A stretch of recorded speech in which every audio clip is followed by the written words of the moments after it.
any easier on Monday morning after that little bit of analysis you could get done? No, look, it still hurts. You know, it's a game that I felt we should have won and could have won. At the same time, we treat it like any other game. You know, win, lose or draw, we've got to pull apart and see what we did well and you know, pump the boys' tyres in that sense and give them lots of confidence going into this week against Bordeaux. But at the same time, you know, acknowledge what we can do better and keep trying to grow and keep trying to improve. I know we'll get a full injury bulletin tomorrow, but for Oisin and Tiernan, how were they yesterday? Are they still in contention or are they ruled out for Friday? Look, both are in doubt for Friday, so I've not got a final medical assessment. They obviously had checks over the weekend and they'll be monitored over these next sort of 24 to 48 hours. So I'd be surprised if both of them were involved, but we'll give you a definite update when we've got it. And then as well on Bundee, I know again you're waiting to check him, but have you been chatting to him? And I mean, how is he? Apart from it's a hamstring, I think you're rehabbing or he's rehabbing. How's Bundee, and are you hopeful he'll be involved? Yeah, Bundee's available and he's good to go, which is great news for us and great news for him. So the hamstring wasn't an acute injury that caused any issues, but it was something that had lingered for him. Had been managed really well during that World Cup period, and you know, we just wanted to use this window to get it right for him. So no, he's worked really hard on it, probably ahead of schedule in terms of the hard work that he's put in and the support he's had around him from the medical staff. So really pleased with how he's tracked, and he'll be in the mix this week. And how's his form? Obviously, I mean, his playing form is exceptional in the World Cup. I mean, a standout player across all teams in the World Cup. I mean, how is he from a personal point of view? Yeah, I think he's probably in that strange space that probably some of the Irish players have found themselves inhabiting, in the sense that, you know, obviously full of confidence and delighted at the personal level with the form he showed, but still absolutely, you know, devastated in terms of the final outcome for the team and their progression in the World Cup. So, you know, he's dealt with that disappointment. I don't think it'll ever leave him or them, but he's channeled it into doing his rehab really well, getting himself physically good to go, and you know, then we'll channel it into his performances for us. So massive for him to play for here. Massive obviously on the horizon for Ireland when the time comes, but no, he's in a good space mentally, and we're really excited about having him back. When do you start, or when did you start your analysis of Bordeaux? Is there bits and pieces that have been feeding in over the last couple of weeks and watching their matches, or is it all from now on? Yeah, it would have been bubbling away over the last few weeks. So as coaches, you know, last week during the Leinster week is where we do sort of a lot of the legwork in terms of putting together the presentations and the game planning. For me, probably starts, you know, 1 if not 2 weeks before that, in terms of just keeping an eye on their form, looking at their selections, any trends in the way they play the game, and I suppose trying to build a bit of a personality of the opposition. So, you know, that bubbles away. We put it together as coaches last week, and we had our final meeting on them on Friday. You know, obviously watched their game against Oyonnax on the weekend just to see if there's any major changes in terms of what we've seen from them. But we've got a pretty good picture, and we'll have a plan going in. And as for the players, do they have homework of drilling down deep on their opposite numbers, and is there specific plans for some of their star names, Valley Bear and Mofana and Penno? Like, is there plans to deal with them, or is it more we focus on ourselves, and if we have the ball a lot, that's where you limit their influence?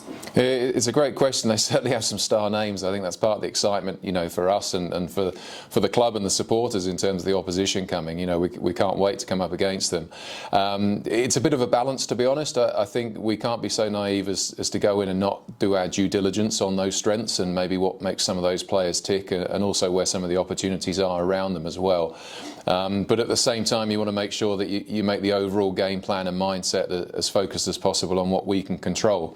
The way I like to look at it is we should never be beaten by the opposition's main strength. I think it was Craig Bellamy from the Melbourne Storm who first said that, and I love that mindset. Let's be really aware of, you know, what really makes what makes them effective. Let's address that and make sure we've got a plan for that, but then also back our game, that if we're delivering that in the way that we want to, then we can cause them some problems as well. So it is a balance, and as I said, it's on us to message that effectively to the players in the build-up. Cheers, thanks Pete, best of luck for the week. Thanks.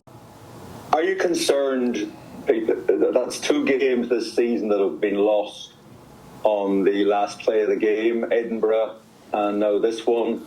I think back to Leicester a couple of years ago in the Champions Cup as well, who've made a big comeback in Galway. And have you identified any particular issue around why it went wrong again on Saturday night when the game was seconds away from being closed out? Look, I think it's a really fair question to ask, and for the reasons you've said, William. To be honest, I'm not concerned in the sense that I'd be more concerned if we weren't in the game with 20 minutes to go or with 2 minutes to go, or if we weren't able to put ourselves in a position where we're leading a game. So not a concern in that sense, in a performance sense. I do think there are lessons to be learnt, though, in terms of, whether it's how you manage the last 2 minutes of a game, whether it's how you respond under pressure in that final defensive set. Did we show some of the qualities that we demonstrated in the previous 78 minutes leading up to that last scrum, or even 79.5 minutes leading up to that last scrum? So I think there are still lessons to be learnt at the end of the game, and also you can't let that last minute or so define the lessons to be learnt out the rest of the game. We operated on 40% territory, which was the lowest of our season so far, and certainly against a pretty good Leinster side. It can make life difficult for you. So, that's something that's evolved over the course of 80 minutes or more.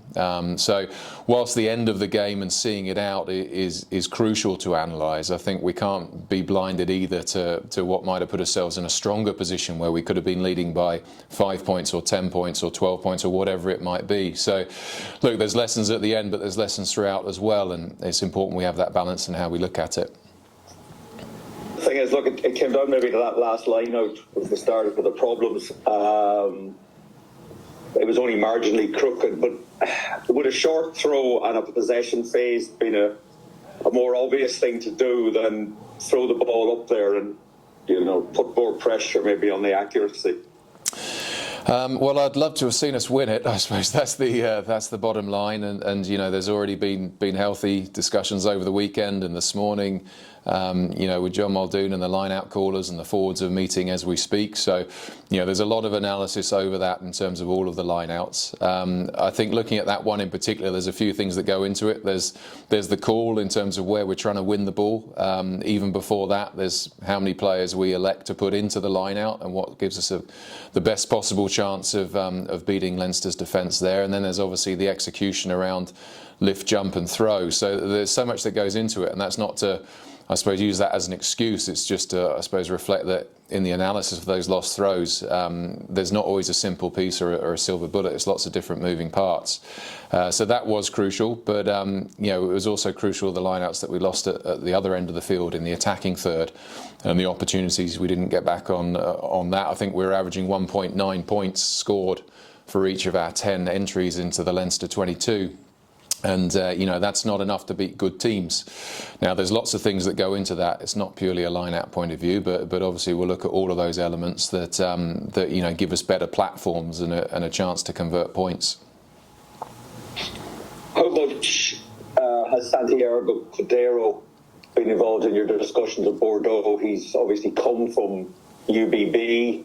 The video was very encouraging of him in the gym, dancing and bouncing around, so he's making progress back from the injury. But has he been able to be involved just in the discussion of how they play and maybe don't have snow on the pitch because they turned that try they got against Oinia? It's like that's something from I don't know, the comedy cuts, but what's he been doing for you?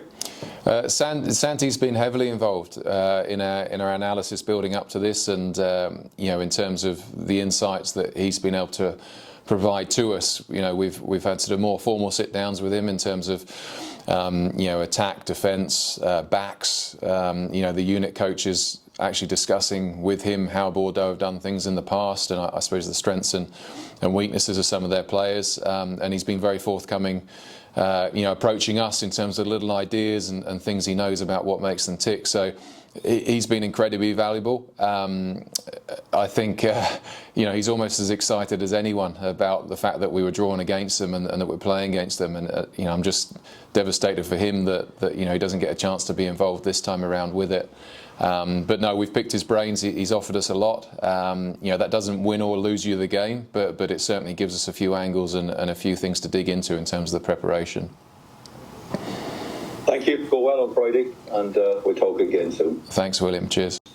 It strikes me that the excitement of the European game is fantastic, but that the biggest headache is yours this week. You have 4 absolutely outstanding halfbacks. Connacht have never had anything like this before. Tell me, where are you here? How do you choose? What do you do?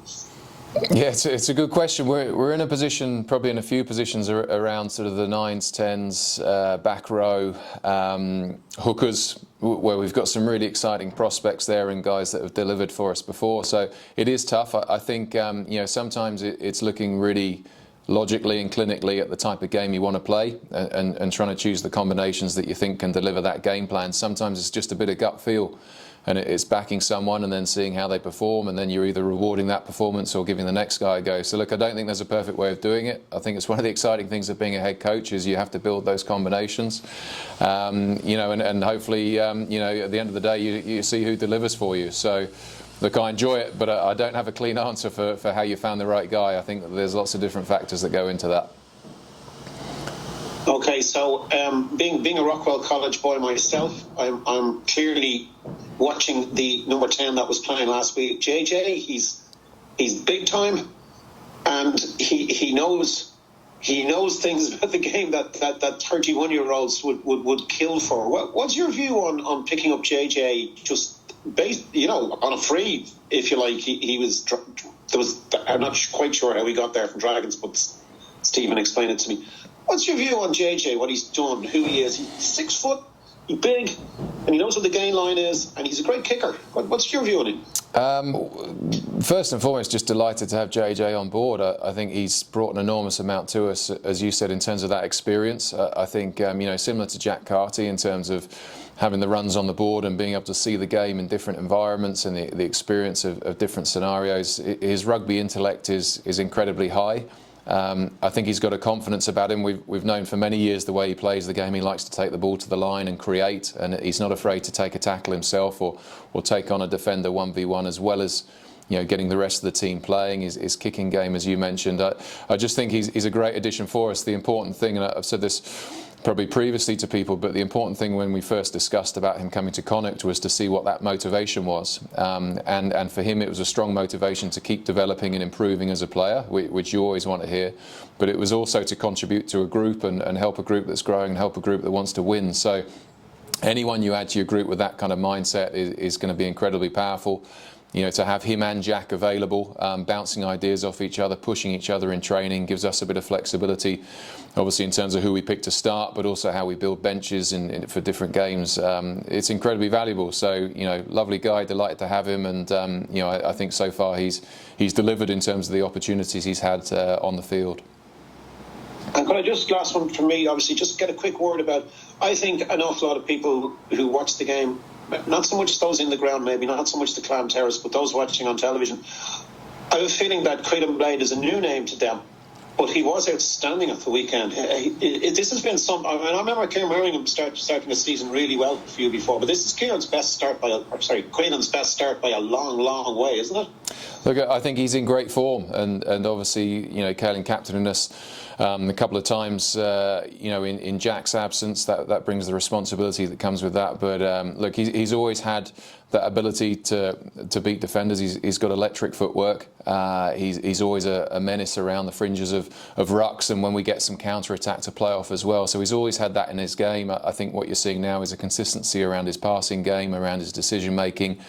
He's box kicking better than ever, which gives us an extra option there in terms of how we use our kicking game and get out of our end of the field. So, look, I agree. I think he's in great form. I think he'll have to be in those discussions around the Ireland setup. But we just want to keep supporting him in terms of the game that he's playing at the moment, and help him to keep improving as well. That's great. Thanks very much, Pete. Cheers, Derek. Thank you.